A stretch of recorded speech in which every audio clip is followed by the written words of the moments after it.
Hello friends, welcome to my YouTube channel large animal weight. आज हम बात करेंगे पशुओं में होने वाले निमोनिया के बारे में।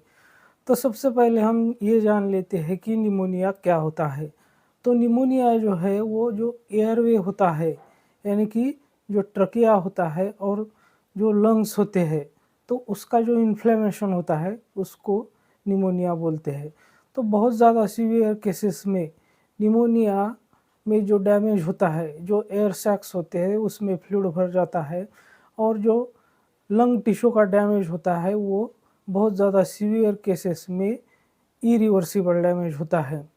और निमोनिया का ट्रीटमेंट भी बहुत लंबा चलता है, क्योंकि निमोनिया पशुओं में कम से कम 1 हफ्ते से लेकर 2 हफ्ते तक का समय लेता है लंग को कंप्लीट रिकवरी लेने में।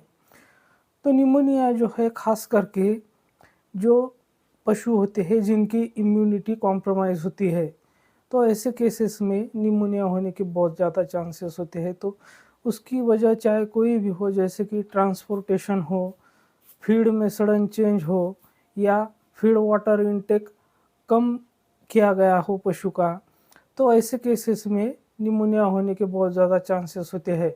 तो इसमें सबसे ज़्यादा इम्पोर्टेंट जो रोल है वो है पशु की इम्यूनिटी का। तो इसीलिए हमें निमोनिया के ट्रीटमेंट करने की बजाय उसकी जो इम्यूनिटी होती है वो कॉम्प्रोमाइज़ ना हो, इस पर हमें ध्यान देना होता है। तो निमोनिया का ट्रीटमेंट भी जो है वो बहुत लंबा चलता है। और निमोनिया खास करके जो 5 वीक से लेकर 5 मंथ तक के काफ होते हैं, और जो कि इंडोर्स होते हैं, मतलब कि जो एक जगह पर होते हैं, और जो 5 हफ्ते से लेकर 5 महीने के बीच के जो बछड़े होते हैं उनमें ज़्यादातर निमोनिया के केसेस पाए जाते हैं। लेकिन अगर हम लार्ज एनिमल की बात करें, यानी कि एक एडल्ट पशु की अगर हम बात करें, तो एडल्ट पशुओं में जब इम्यूनिटी कॉम्प्रोमाइज़ हो जाती है तब निमोनिया होता है। और निमोनिया के जो कारण है वो बहुत सारे होते हैं, जैसे कि बैक्टीरिया हो सकता है, वायरस हो सकता है, माइकोप्लाज्मा हो सकता है, फंगल हो सकता है, और बहुत सारे जो ऐसे इरिटेंट है जो कि रेस्पिरेटरी सिस्टम में इरिटेशन पैदा करते हैं। तो वो जो डस्ट पार्टिकल हो या फिर अदर कोई केमिकल्स हो, तो उसकी वजह से भी पशुओं में निमोनिया होता है। तो निमोनिया वैसे तो अगर ब्रॉडली हम उसको क्लासिफाई करें तो निमोनिया वर्मिनस निमोनिया भी होता है, यानी कि जो पैरासाइट्स होते हैं वो लंग में जाते हैं तो उसकी वजह से भी निमोनिया होता है। जो लंग वर्म होते हैं उसकी वजह से निमोनिया होता है। या फिर जो एस्पायरेशन निमोनिया जिसे हम बोलते हैं, तो जब पशु में हमें कोई मेडिसिन देना होता है और हम उसे गलत तरीके से उसको पिलाते हैं, तो उसको वो जो मेडिसिन है वो उसके रुमेन में जाने की बजाय उसके लंग में चली जाती है। या फिर जो सलाइवेशन है, फीड पार्टिकल है, उसका भी कभी कभी पशु द्वारा इनहेलेशन हो जाता है, तो ऐसे में भी एस्पायरेशन निमोनिया होता है। तो आज निमोनिया के ऊपर ही हम विस्तार से चर्चा करेंगे, लेकिन उससे पहले अगर आप मेरे चैनल से नए जुड़े हैं या अभी तक मेरा चैनल आपने सब्सक्राइब नहीं किया है, तो प्लीज़ मेरे चैनल को लाइक शेयर और सब्सक्राइब करें।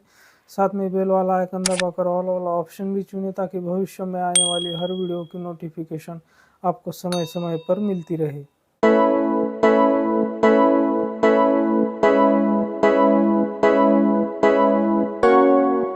तो जैसे कि मैंने आपको पहले ही बताया कि निमोनिया जो है वो वर्मिनस निमोनिया होता है, यानी कि वर्म की वजह से होता है। जो ड्रेंचिंग या एस्पायरेशन निमोनिया होता है वो तो गलत तरीके से हम जो मेडिसिन पिलाते हैं वो लंग में चली जाती है, तो उसकी वजह से एस्पायरेशन निमोनिया होता है।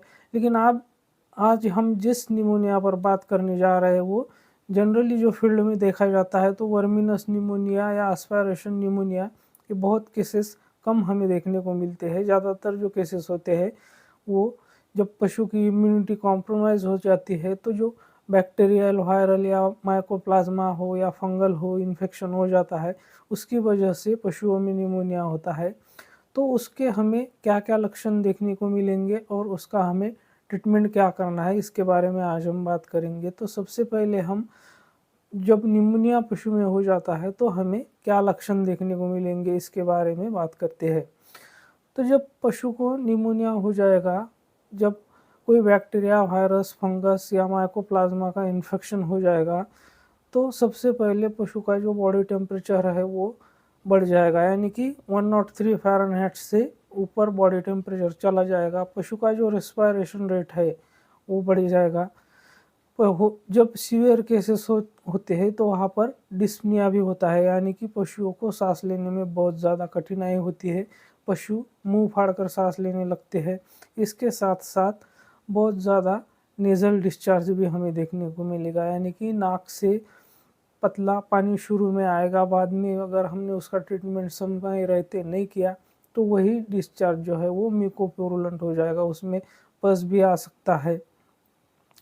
तो ये शुरुआती लक्षण हो गए जिसमें हमें पशु का हाई टेम्परेचर मिलेगा, डिस्पनिया मिलेगा, एक्सपायरेटरी रेट जो है वो इंक्रीज़ हो जाएगा, बॉडी टेम्परेचर इंक्रीज़ हो जाएगा, उस नेज़ल डिस्चार्ज होगा। तो ये शुरुआती लक्षण हमें देखने को मिलेंगे। और जैसे जैसे केसेस सीवियर होती जाएंगी तो उसमें जो नेज़ल डिस्चार्ज है उसमें हो सकता है कि जो नेज़ल डिस्चार्ज हो उसमें हमें ब्लड टिंज भी देखने को मिल सकते हैं, उसमें पस भी हो सकता है। तो ऐसे केसेस में हम लंग का अस्कल्टेशन करके पता कर सकते हैं कि जो इन्फेक्शन है वो दोनों लंग में लेफ़्ट साइड राइट साइड में है या सिर्फ लेफ़्ट साइड में है या सिर्फ राइट साइड में है, ये हम अस्कल्टेशन से पता कर सकते हैं। और उसके जो लंग है उसमें फ्लूइड भर गया है या नहीं, ये भी हम अस्कल्टेशन से पता कर सकते हैं। तो अब हम बात करते हैं कि निमोनिया की हमें ट्रीटमेंट क्या करनी है। तो निमोनिया की जो ट्रीटमेंट है तो वो हमें ब्रॉड स्पेक्ट्रम एंटीबायोटिक जैसे कि हम फ्लूरोक्विनोलोन ग्रुप्स का जैसे कि एंड्रोफ्लॉक्सासिन भी ले सकते हैं, जिसको हम 7.5 mg पर kg बॉडी वेट के हिसाब से इंट्रामस्कुलर इंट्रावेनस दोनों रूट से दे सकते हैं। या फिर जो मैक्रोलाइड्स ग्रुप के एंटीबायोटिक होते हैं जैसे कि टाइलोसिन होता है, तो ये दोनों भी जो फ्लूरोक्विनोलोन्स और मैक्रोलाइड्स एंटीबायोटिक है ये दोनों भी माइकोप्लाज्मा पर भी काम करते हैं। तो इसके साथ साथ हमें जो अनेरोबिक बैक्टीरिया पर काम करते हैं तो ऐसे एंटीबायोटिक का भी चयन करना है, या फिर हमें ऐसे ड्रग्स भी देने हैं, ऐसे एंटीबायोटिक्स भी देने हैं जो कि अनेरोबिक बैक्टीरिया पर काम करते हो, जैसे कि मेट्रोनिडाज़ोल की बात करें जो कि नाइट्रोइमिडाज़ोल ग्रुप का एक एंटीबायोटिक है। तो हमें रिकवरी ऐसे केसेस में बहुत जल्दी मिलेगी। और साथ में हमें जो एंटीहिस्टामिनिक होते हैं या फिर इसके साथ साथ ही हमें जो non steroid anti inflammatory drug होती है, खास करके फ्लूनिक्सिन मेग्लूमाइन, तो इस ड्रग का हमें निमोनिया में बहुत अच्छा रिजल्ट देखने को मिलेगा। तो एंटीबायोटिक, एंटी इन्फ्लेमेटरी और जो एंटीहिस्टामिनिक है इसका ट्रीटमेंट हमें कंटिन्यू करना है।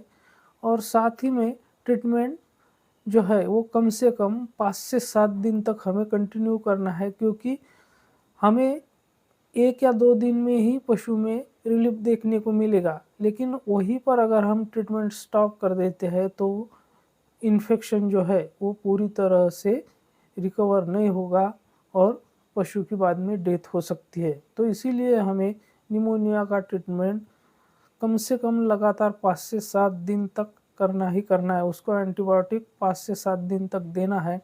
एनाल्जेसिक और एंटी इन्फ्लेमेटरी ड्रग जो है वो 3-4 दिन के बाद हम डिसाइड कर सकते हैं आगे देना है या नहीं देना है। इसके साथ साथ सीवियर केसेस में हम ब्रोंकोडायलेटर्स का भी यूज़ कर सकते हैं, जैसे कि डेरिफाइलिन, अमाइनोफाइलिन है, तो इसका भी हम सीवियर केसेस में यूज़ कर सकते हैं। तो निमोनिया का जो ट्रीटमेंट है, तो और अगर हम सीवियर केसेस बहुत हम ऐसा लग रहा है कि ज़्यादा सीवियर निमोनिया हो चुका है तो वहाँ पर हम सेफ्ट्राक्सोन का भी यूज़ करते हैं। सेफ्ट्राक्सोन या फिर सेफ्टियोफर जो है, तो सेफ्टियोफर का हमें बहुत अच्छा रिजल्ट वहाँ पर देखने को मिलेगा। तो किसी भी एंटीबायोटिक से जब हम ट्रीटमेंट करेंगे तो ट्रीटमेंट हमें कम से कम 5 से 7 दिन तक लगातार करना है, इस बात का हमें ध्यान रखना है। तो मेरे साथ बने रहने के लिए आपका बहुत बहुत धन्यवाद।